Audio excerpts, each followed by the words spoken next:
All right, welcome everybody to the Monday, July 12th, 2017 meeting of the Kubernetes SIG service catalog. We have a new face today. Chris Marr, would you like to introduce yourself? Yes, my name is Chris Marr. I'm from Dominican Republic, and I'm looking to contribute in Kubernetes. And I was just looking through the documentation, and I saw this meeting was happening, so I thought I'd join, see what's up. All right, well, welcome, Chris Marr. Let's see, got a few things on the agenda today. So first up is that I actually realized now that I'm pronouncing this sentence that I don't think I actually emailed the SIG list about that, which is my bad. Sorry, everybody. Please accept my apologies. We did not do a weekly release last week. So the 0.0.10 release will be on this Wednesday. And off the top of my head, I believe the largest thing in that release will be preliminary support for pod presets. So you're not going to be able to embed a full pod preset spec in a binding, but you will be able to specify a label selector for it and the name that the pod preset should have. And if you specify these things, the catalog controller will generate a pod preset that is applied to the label selector that you specified, and it will consume, it will have a env from entry for the secret that the binding credentials go into, which means that all the pods that match that label selector will be injected with with an environment variable for every key in the secret that is a valid environment variable. Does that make sense to people on this call as far as what that means? Is anybody not familiar with env from?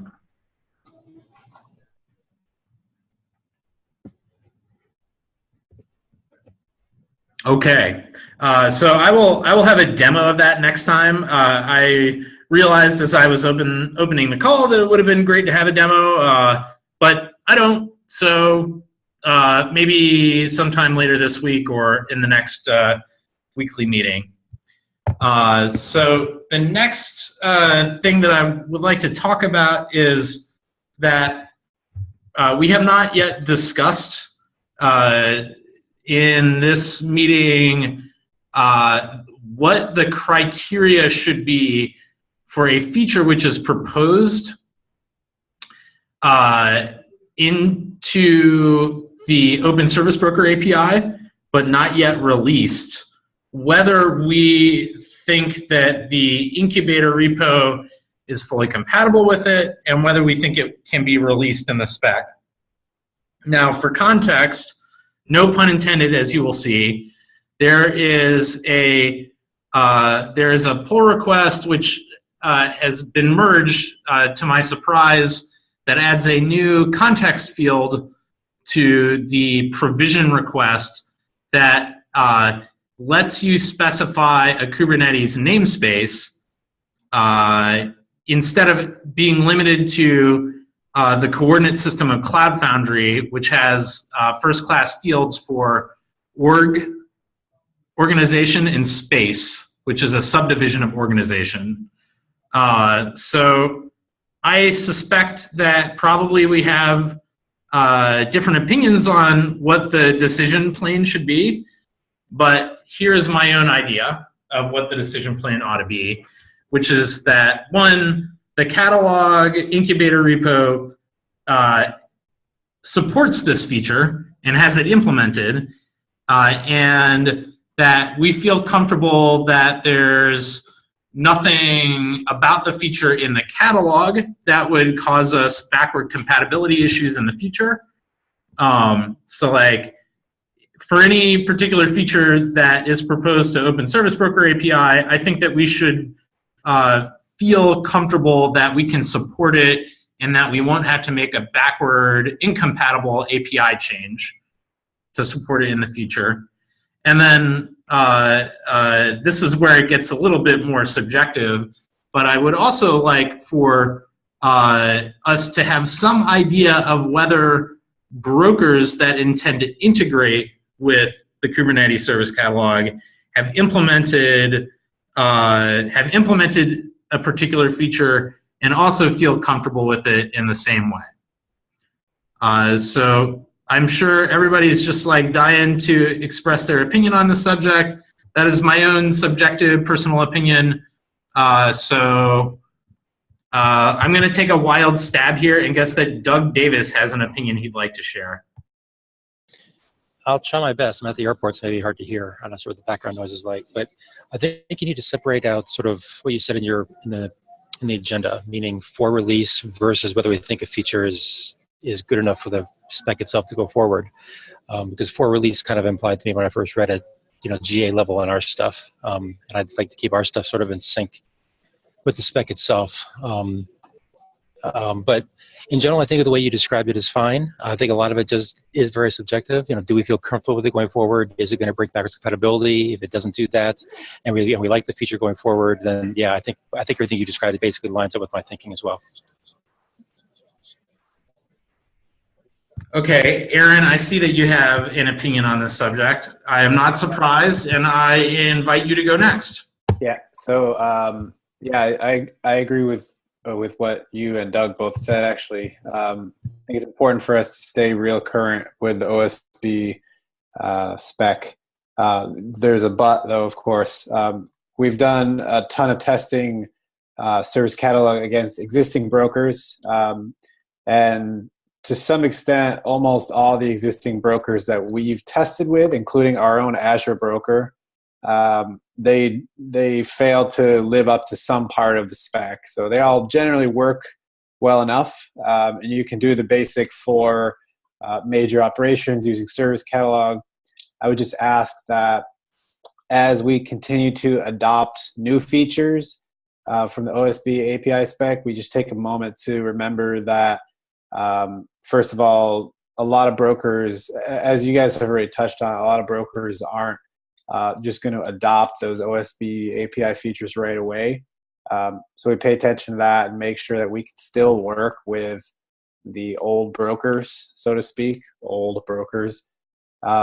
also use that as a driving factor for making those old brokers more up to spec. So there's kind of two pieces here. One is just engineering discipline for backward compatibility, as we continue to talk about, and I'm happy for that. And two, then there's some outreach that I'll be doing. I think we should all do respectively for the brokers that we have some control over to try and get those up to par with the OSB API spec. So can I say something? Yes. So I think it's fine for brokers that conform to the old OSB spec, that actually conform to an existing OSB spec, that we pay attention to backwards compatibility. However, there's a lot of weird things that existing brokers do and have done, and I have no interest in getting into a Windows compatibility nightmare of anything ever written that does something crazy, that we have to make sure that those are supported going forward. So I'm definitely not proposing that. I'm with you right there, Martin. What I would like is just for brokers that are popular. We'll have to decide what that really means later. But for brokers that are popular, you can do the basic stuff. You might not be able to, provision super specific Cloud SQL instance with these parameters, but you should be able to provision stuff and deprovision some stuff and bind and unbind. I think for us to be successful, we're going to need to do that with a bunch of brokers sort of out of the box. But Martin, to your point, if there's a broker out there that is like insane to deal with and we have to write a bunch of special casing, then I am all for either ignoring or probably more preferably rewriting that broker. And we'll have some discussion, I think, next week about what are we going to do about those kind of brokers and how are we going to go about making brokers writable. So I'm getting a little bit out of scope there in the broker land. But in terms of compatibility, I'm with you there. And I would like us to make an effort, but go case by case on saying we're not going to support that broker. Well, I will actually go stronger, if you'll allow me, Paul. Yeah. So, trying to sort of say we'll pick the popular ones and we'll bend over backwards for them and go case by case. Again, it's a slippery slope. And I will make the statement that the brokers that exist in the world today are a very small percentage of the ones that hopefully will exist in the next year or 2 or 5. And if we hamstring ourselves to a small set of brokers that were just poorly written, I think that we are making an enormous mistake. And so I would rather say, let's get, validation for brokers. Like, are you conformant to the APIs? And obviously, we'll start with the existing Cloud Foundry, First Broker API, and say if we have conformance tests for those, whatever. If you're not conformant, then I would be very much against doing anything to try to make those run. And if those are interesting brokers, they should fix them. Period. So I agree with Martin, but I want to tease apart like the 4 or 5 different facets that are slightly different to this discussion.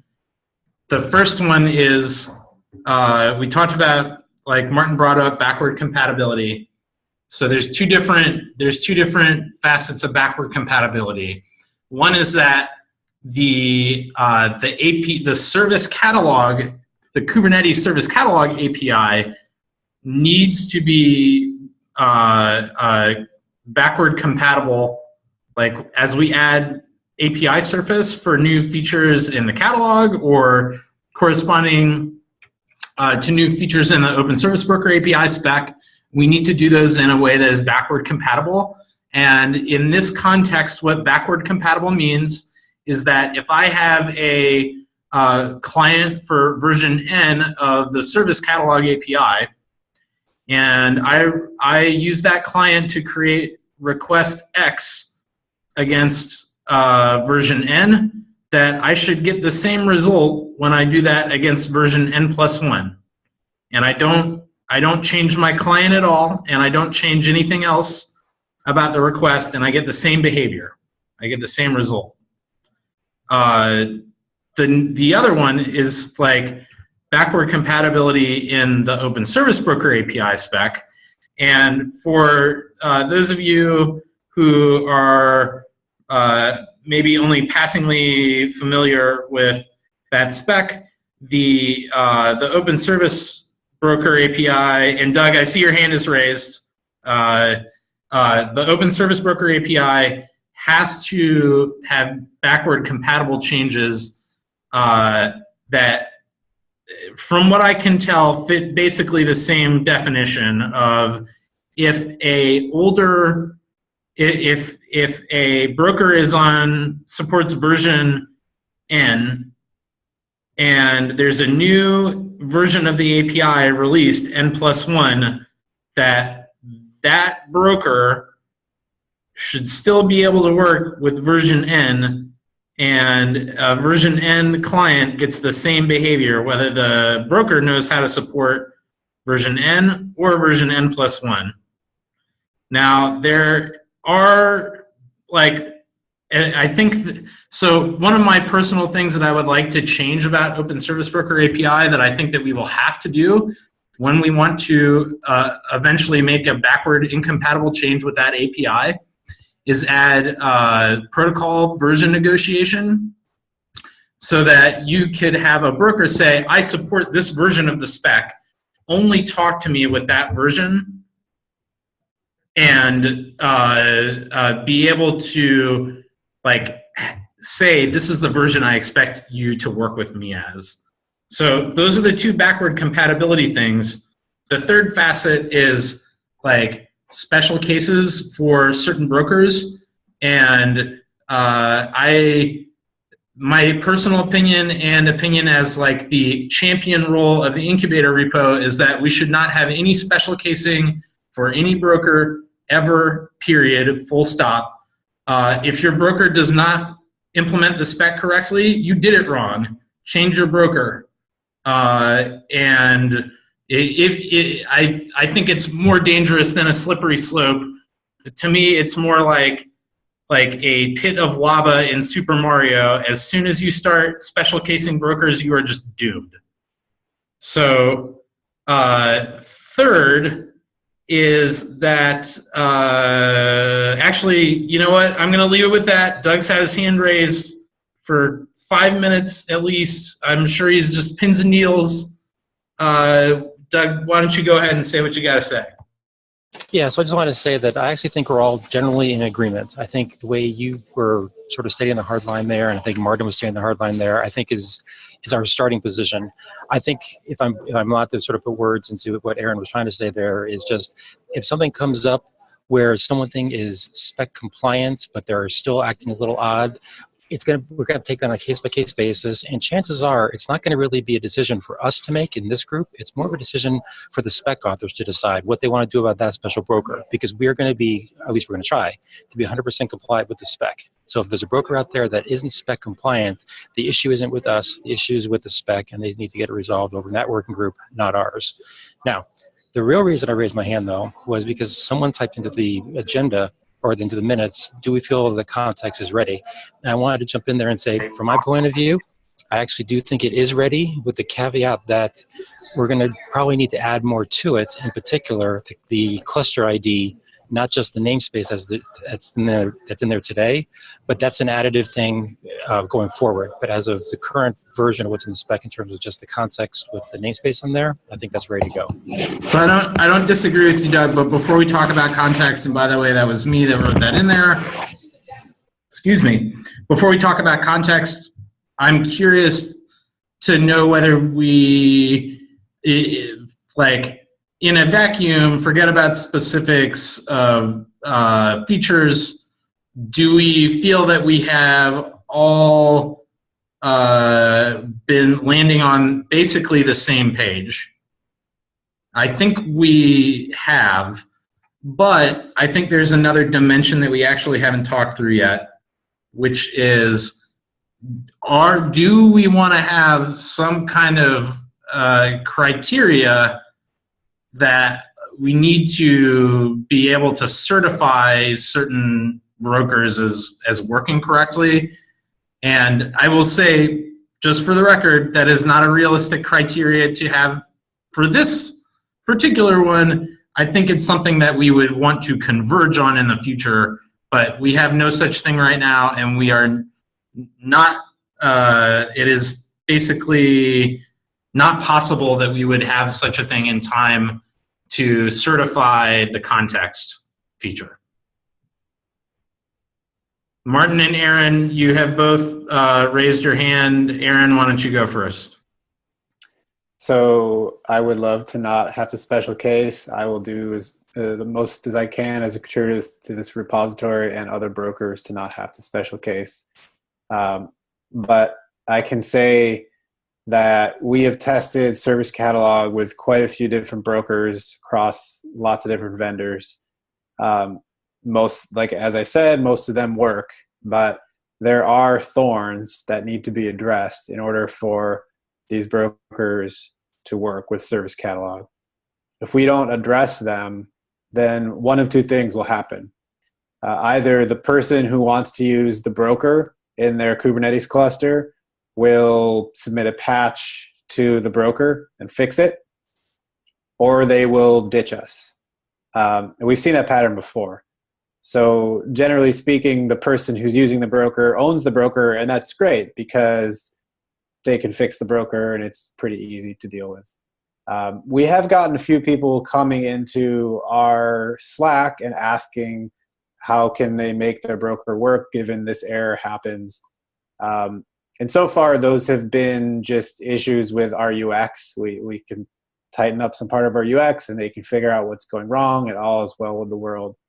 But I'm saying now from a Microsoft employee standpoint, we've seen people who have not decided to use Service Catalog because it doesn't work with a broker. So Yes, Doug, I will raise those issues as I can. And I'm not asking anyone to write special case code proactively. I'm actually not asking anyone to write special case code at all. But I am saying right here and now that we will need to consider the case where a broker is important to someone and it doesn't work completely with service catalog. We'll have to address that somehow. I'm not going to prescribe how we need to address it. But I can say that so far, last point here, so far the policy of you need to fix the broker doesn't work. And that's all for me. So I'm curious why that doesn't work. But, I would say that instances of existing brokers not working with our Kubernetes service catalog should definitely be examined and understood by us. So I'm definitely saying that we should understand why they don't work and figure out what to do about them. All I'm saying is that I don't think that we should ever make changes that have nothing to do with the spec of Open Source Broker in Kubernetes catalog in order to make them work. So either you change the broker and, or we say they're trying to do something valid that isn't sort of specified. There is no way to specify that valid behavior in the Open Source Broker spec. We need to go back to the Open Source Broker spec, add that capability, and then drive it through there and sort of say that there is a supported, documented, compliant way to do what you're trying to do.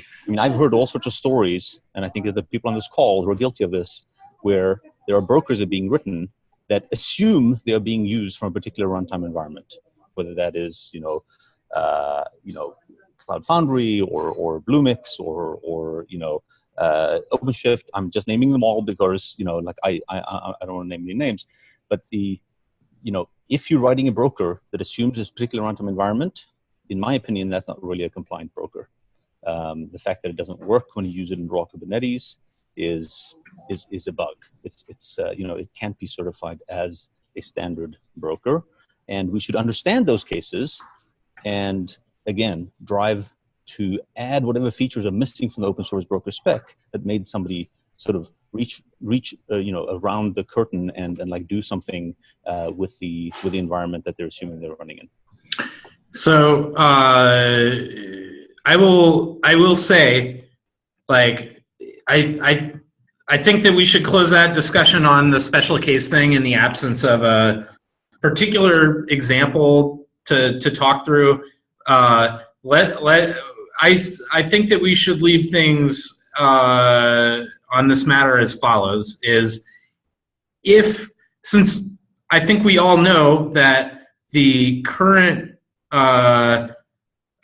state of the repo does not leave us, like, we are not yet fully compliant with the spec as a platform. For example, we don't do plan updates. We don't do parameter updates. We know that we're not compliant yet.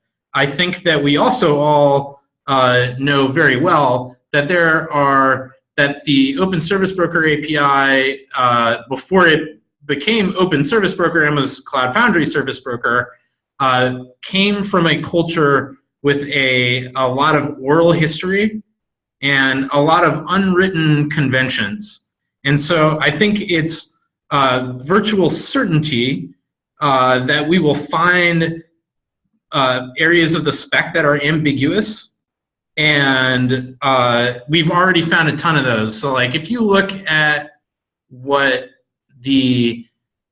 is likely to be in v2.12 of Open Service Broker API, most of the changes are clarifications to the spec that happened after we had a bunch of new people come in, of which I am one, and like instantly found, hey, there's a gap here. It's not specific enough. Hey, this is ambiguous. So I expect that we'll probably continue to hit those cases. And if somebody is having an issue getting their broker to work correctly with the catalog, I think that it is probably in everybody's best interest if we agree as a community that is also working on this incubator repo together, that we should probably give people the benefit of the doubt and if someone says, hey, my broker isn't working, at this point, I think a good assumption to make is that they found a bug. And let's be empathetic towards them and work to get to the bottom of it and help them get working. And if there is a case where the spec is ambiguous, then we should work to eliminate that ambiguity.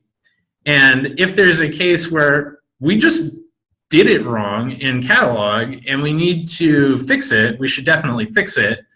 I think that probably 99% of the things that people will hit will probably be of one of those two things, or they're sending JSON in the wrong bucket and they sent it in plans with a Z when they should have sent it in plans with an S. And we can probably work through those types of things very easily.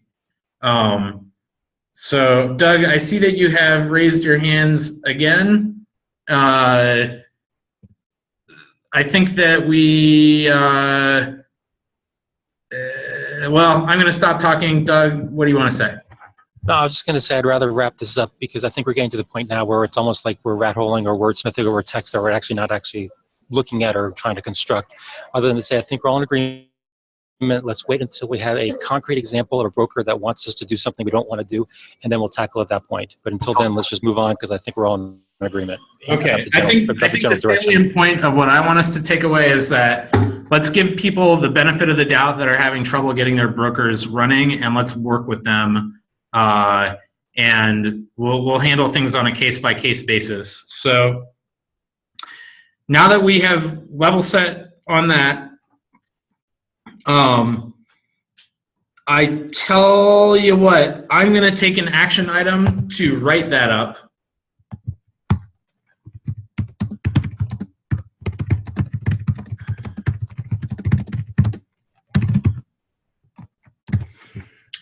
So that we can have something that like maybe surfaces in the README that's like, hey, are you having trouble with your broker? Ping us on Slack. We give you the benefit of the doubt and we want to be friendly and help you. But now that we've level set about all that stuff, for the context feature, how do people feel about that? It's a fairly simple change. I don't want to put my thumb on the scale yet, so I really would prefer if somebody else would say how they feel to start the conversation. So as I said, I'm okay with it the way it is because all it's doing is passing the namespace, which as of right now is the only thing we have. I think we're going to want to add more later, but for right now as a starting point, I think it's good enough.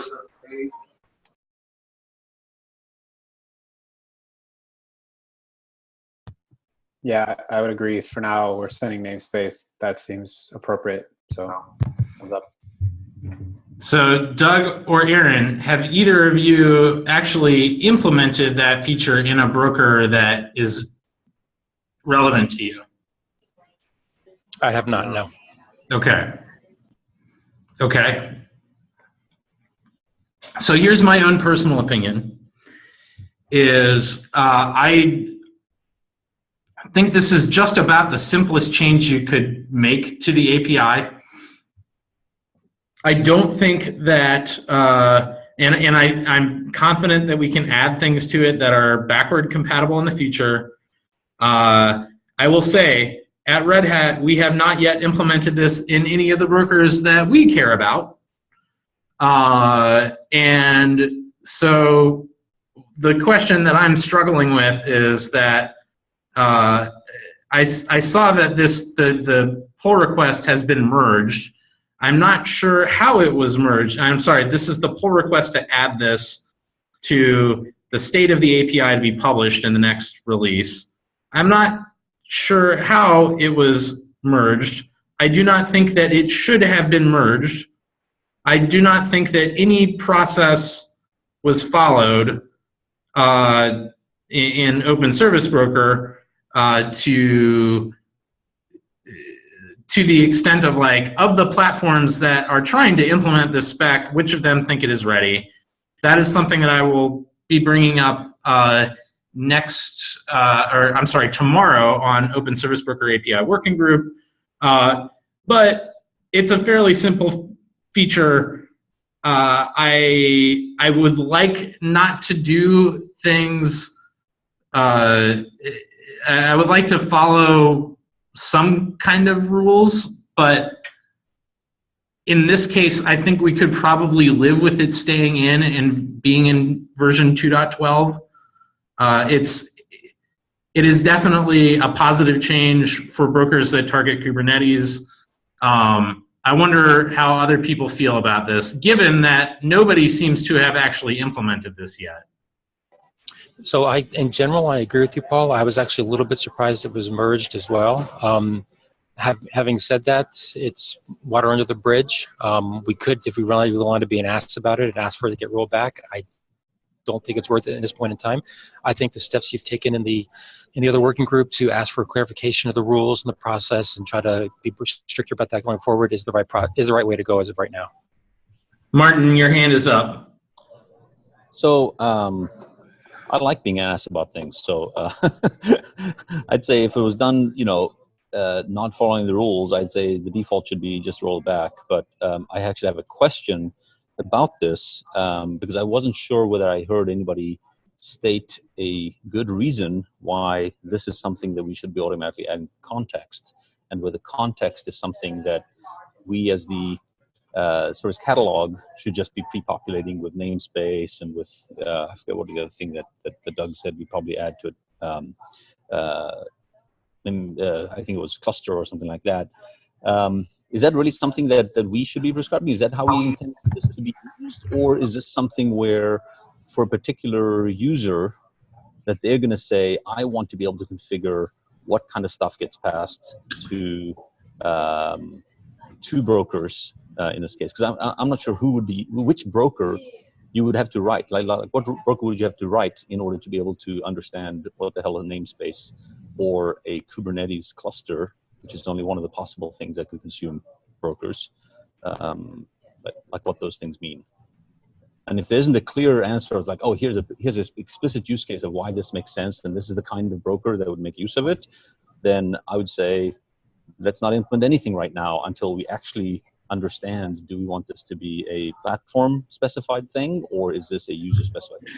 So I think the answer to that is that as far as I understand, the org and space, which are the coordinate system for Cloud Foundry, are specified by the platform. And we definitely need an area to send the Kubernetes coordinate system.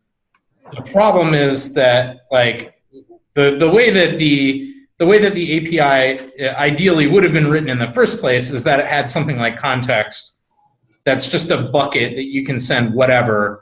This is the platform that I am, and these are the coordinate system that I'm sending from.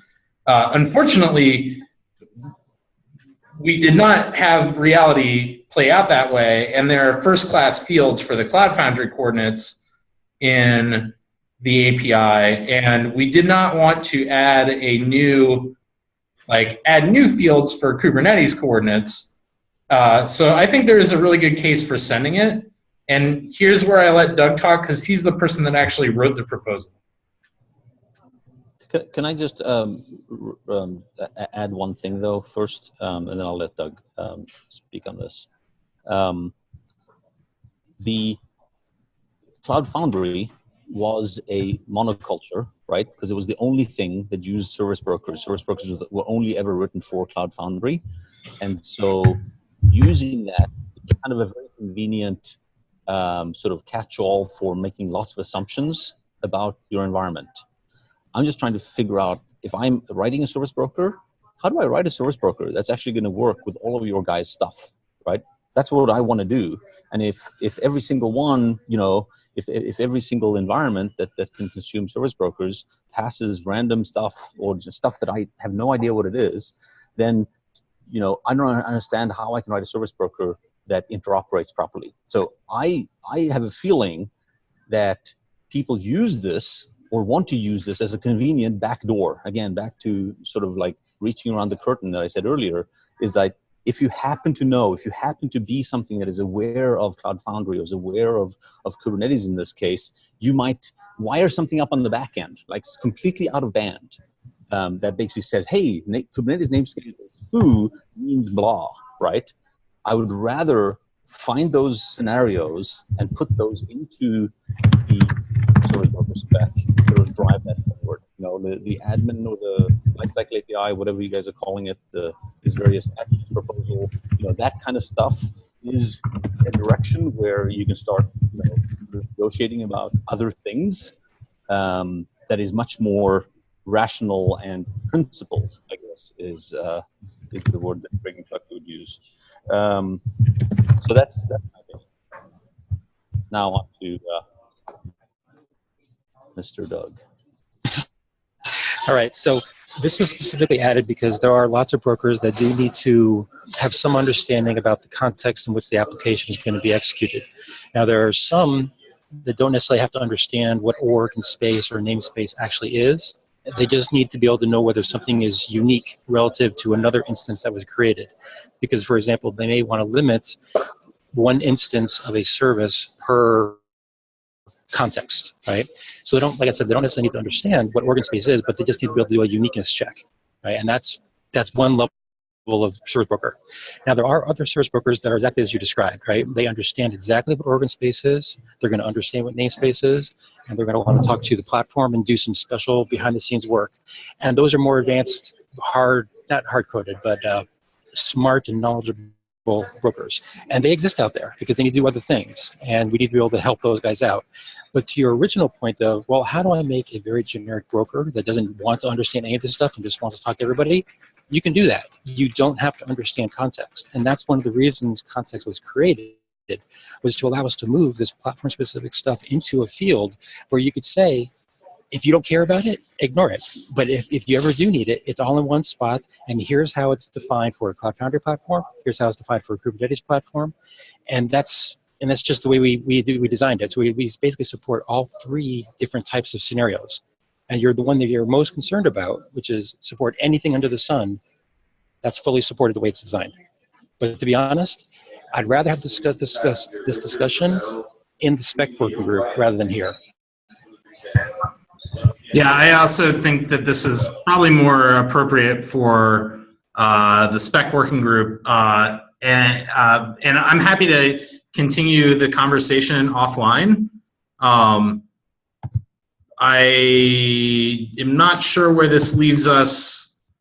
I think we're still in an indeterminate state as far as like what we should take back to Open Service Broker API, but that's okay. That's just natural. So, Martin, would you like to come to Open Service Broker API working group tomorrow? I was planning on it. Okay, excellent. Thought to never ask. All right. Well, glad we could keep you waiting no longer. So. As far as so we have another decision plane determination to make. And I suspect that we will not have time to get through this in the next 20 minutes, but I think that's all right. I think it's probably good to have people start thinking about it. And that is that we will need at some point to move the catalog incubator repo to a beta level. And that is in terms of like, it's both a beta release and the first beta release, like 0.1.0, we should have, we can't really release a beta version without a beta API. So there are two facets to it, which is what do we need to do to make the service catalog API surface beta? And what do we need to do to feel as though the catalog incubator repo as a whole is a beta level? And the guidance that I can give there is that in Kubernetes APIs, beta means that, well, let's talk about what alpha is first. So an alpha API in Kubernetes means things can be changed or deleted at any time, that there is absolutely no expectation that things will be bug-free. In fact, you should expect that there will be bugs. And we will not, there's absolutely no migration of data from alpha to beta. That will happen. And it's basically use at your own risk. So what beta means is that if there are backward incompatible changes, that there will be a migration or conversion between V1 beta 1 and V1 beta 2.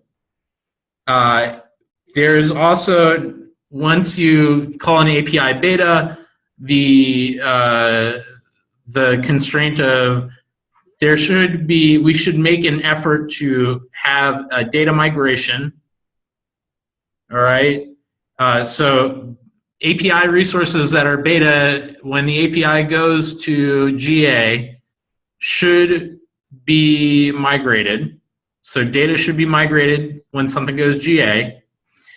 And GA, but also at beta, like there's still the expectation that there might be bugs. And then GA is like, we're only going to make backward compatible changes.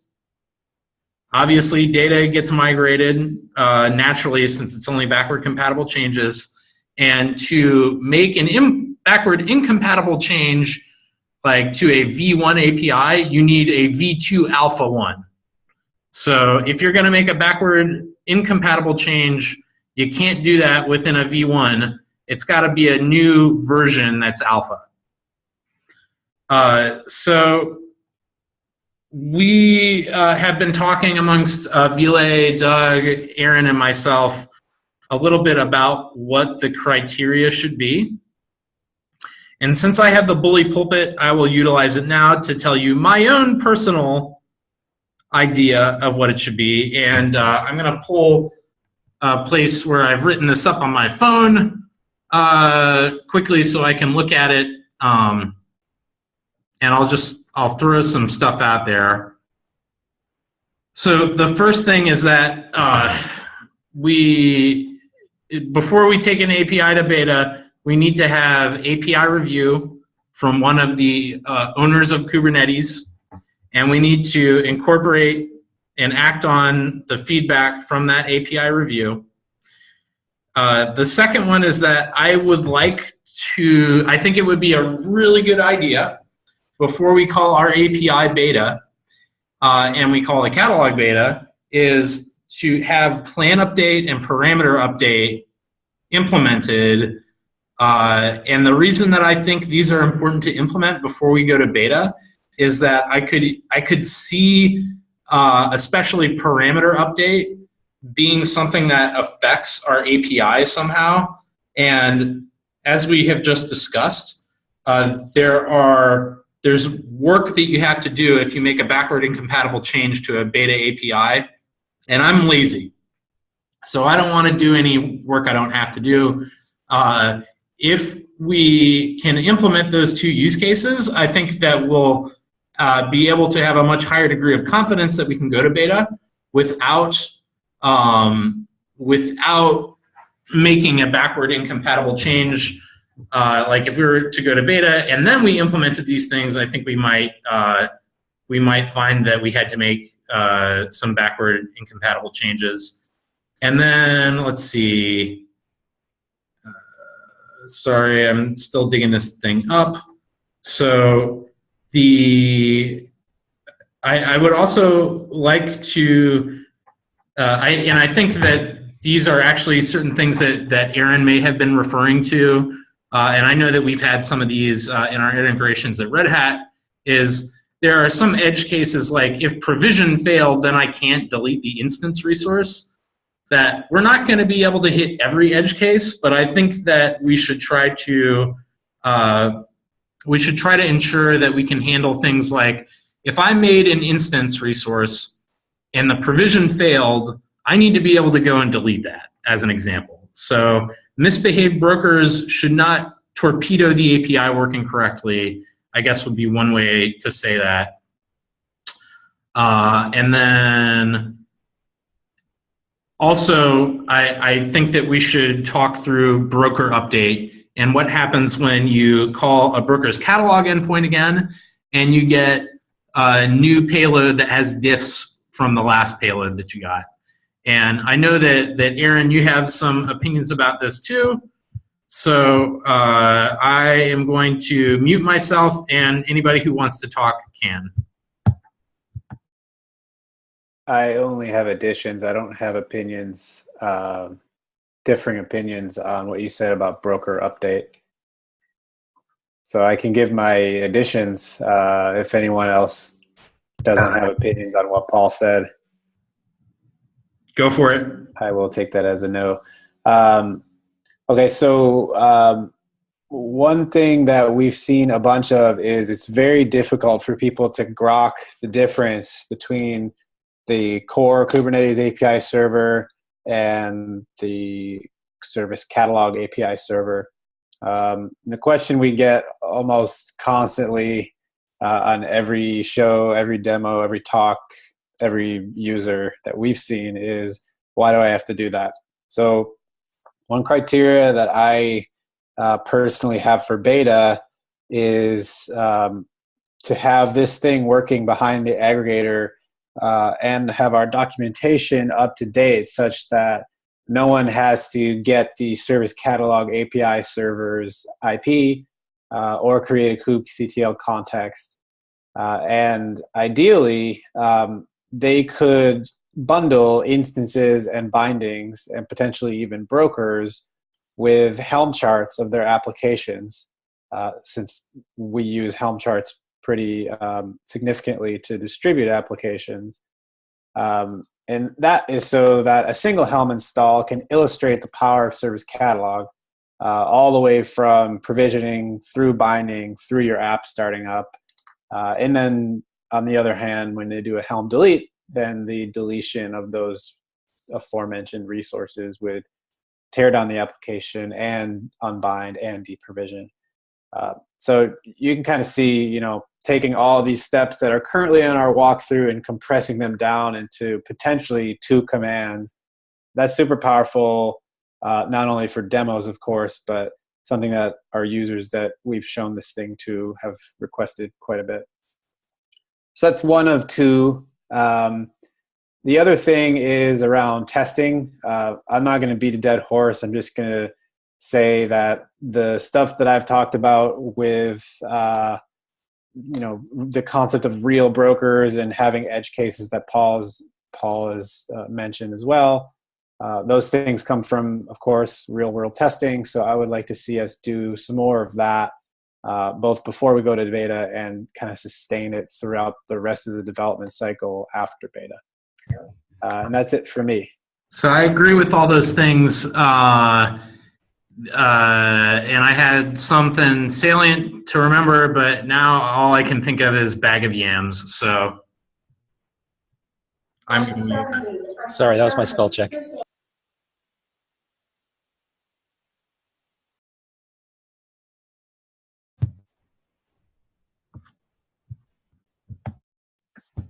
All right. Well, it sounds like no one else has anything to add to that.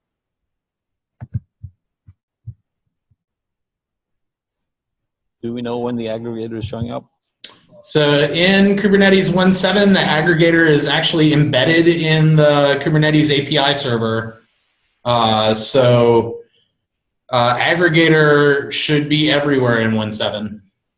And Morgan's working on integrating it right now into our stuff. 895.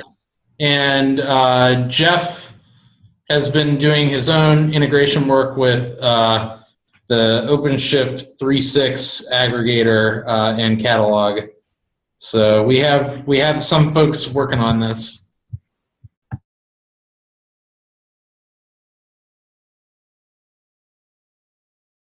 Okay, well, is that it? Did we decide? This is what I will do, is I will make a PR write-up criteria, and we can handle that through the normal process. Okay, we got about 8 minutes left. If anybody would like to bring something up, now's the time. Paul, I have a question about the pod presets. Yep. So right now, you talked about we have added support for env from. Mm-hmm. So what is the roadmap? I mean, are we planning to add injection of config as well in beta, or just this one? So that's a good question, Sunil. Here's the thing, is that I actually have made the pull request that was merged was not my first attempt at integrating pod preset. Okay. The first time I attempted it, I basically had, embedded a pod preset spec in the binding spec, and what I quickly found out is that there are no exported validations from the core that you can use in an external API server to validate part of an object like that. So I actually created an issue, which I will send you a link to after this, to try to figure out how to do that. One thing I had talked about with Phil Whitrock and with some other folks that are knowledgeable about such things is having like a special endpoint that you could use to validate API types that may not be API resources, but basically a way to validate whole API resources or API types that are not themselves resources without actually creating a resource. I think that this is one of the many gaps that no one has started thinking about yet in the road to magical land where all APIs are just like aggregated and work together beautifully. But it's something that like I can think of a few different extensions that are going to be based on their own API servers that will probably have this exact same problem. We need to figure this out. Like I said, I created an issue for it, and the issue has stayed exactly where I put it down. No one has picked it up and run with it. So maybe that's something that I'll link you to, and we can talk about in the SIG Slack channel. Okay. Okay. I had a second question, not related to pod preset, but more about what are we thinking about as an end user, if I want to deploy service catalog in my Kubernetes cluster, what is the general guideline, the end goal, how we want people to deploy that? So we've got a Helm chart in the repo. Okay. And I think that the de facto guidance that we give is use the Helm chart. If you need something more, right now you're on your own because we have very limited bandwidth to support those things. So if somebody wants to do something else, I would be happy to talk to them and see what they want to do and see what we can do for them. So Sunil, if you find out the Helm chart doesn't do something that it needs to do or that you need to do, submit an issue, ping or CC me and others if you think others need to know as well. I can muster some resources in the next couple of weeks to update the Helm charts. If it's something big, and if it's something small, I can probably get it done pretty quickly. Okay. I'll be playing around this week, deploying my own service catalog server and try to kind of play around and see. I'll share my experience and will reach out to you in case I run into any issues. That sounds good. Okay, so if there are no other things people want to bring up, I I will end the meeting, and we will. I will talk to you all soon on the internet. Okay. Thank you. All right. Thank you, guys. Okay. Bye, guys. See you, everybody. Thanks for coming. Thanks for watching on YouTube, everybody. See you later.